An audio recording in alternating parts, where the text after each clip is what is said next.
Still in the Northern Territory, but let's go via Canberra. Today was the day when all of the crossbenchers came out and thumped their chest, along with the Greens, about the need for a law to be passed for the medical evacuation of kids on Nauru. There are apparently about 17 children that are left on the island. Pardon me.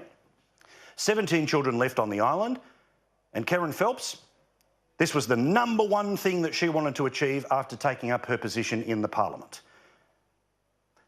When I was in Canberra the past few days, from the second you get off the plane to the roads that lead to Parliament House, big signs everywhere, get the kids off Nauru. So this massive political issue about 17 kids who do not live in a jail, they live in a taxpayer-funded centre with the door that is open with which you can come and go. A place, by the way, that some 40 families who went to the United States because they wanted to get off Nauru said, we want to go back to Nauru.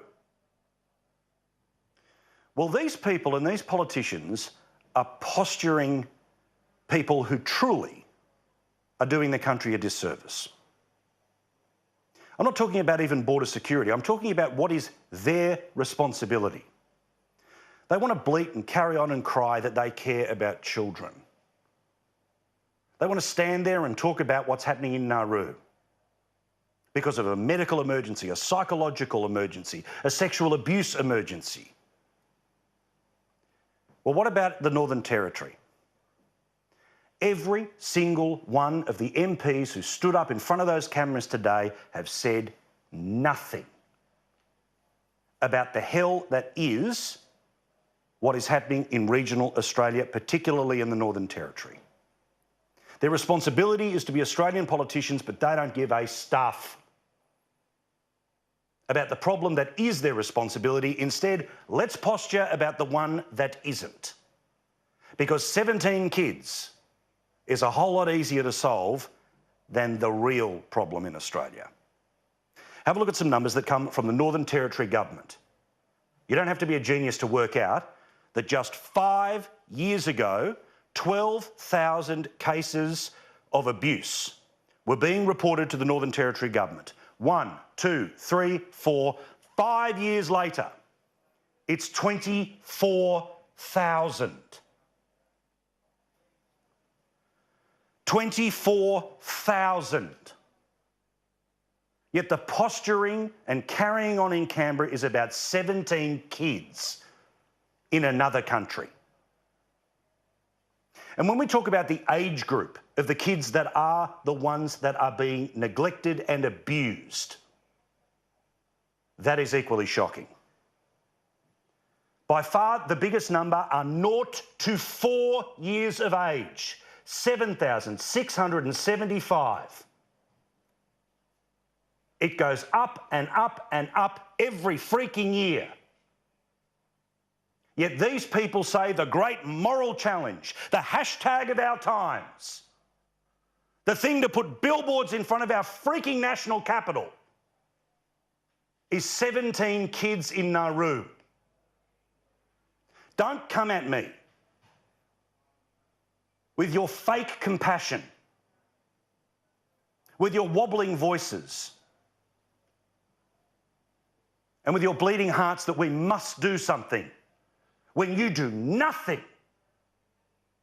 about a football stadium of children, 80% of which are Indigenous.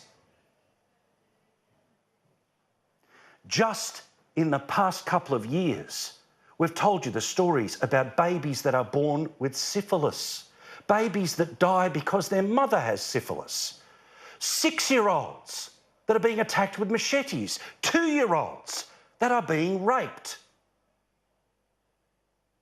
Instead, they use their moment in the sun, their ability to shape national conversation, their ability to influence the government and the direction of this country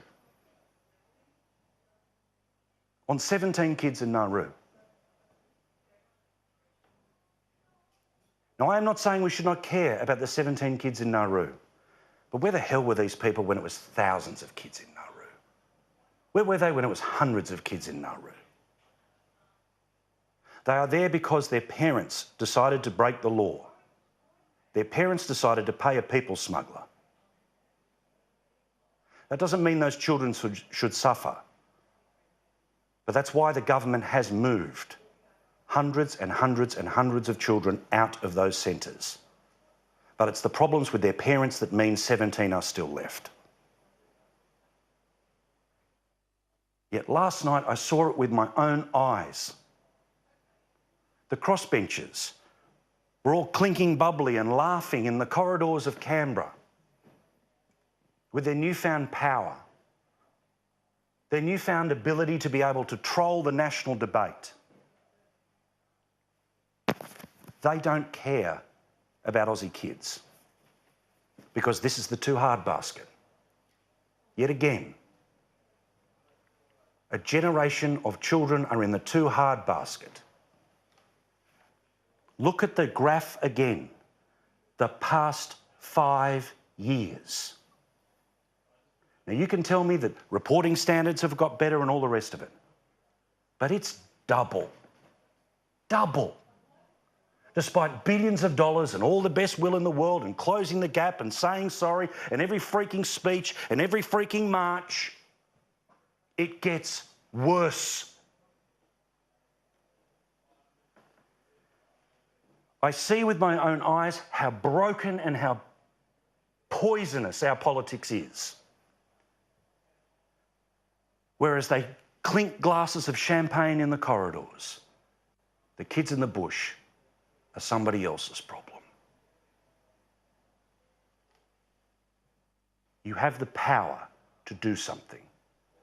You are the people who can make and break a government. Stop lecturing us about Nauru and focus on the babies at home.